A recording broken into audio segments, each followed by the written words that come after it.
Hingga saat ini, pandemi COVID-19 di Indonesia belum landai. Bahkan, jumlah yang terkonfirmasi COVID-19 semakin meningkat.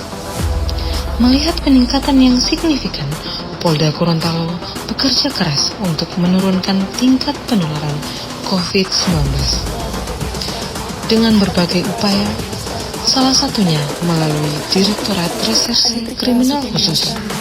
Dalam hal ini, Subdit Cyber memberikan edukasi dan himbauan melalui virtual police agar masyarakat lebih bijak dalam menggunakan media sosial.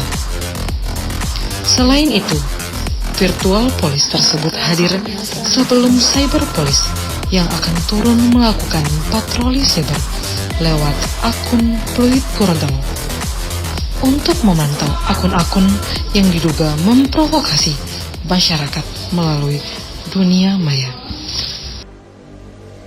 Saat cyber police melakukan patroli cyber dan menemukan konten atau akun yang diduga memprovokasi, cyber police akan menindaklanjuti dengan melakukan profiling terhadap konten atau akun tersebut dengan mengirimkan pesan himbauan kepada akun-akun yang dimaksud. Jika notifikasi yang sudah dikirimkan oleh tim cyber police tidak diindahkan, maka akan diambil tindakan dengan melakukan pemanggilan kepada yang bersangkutan.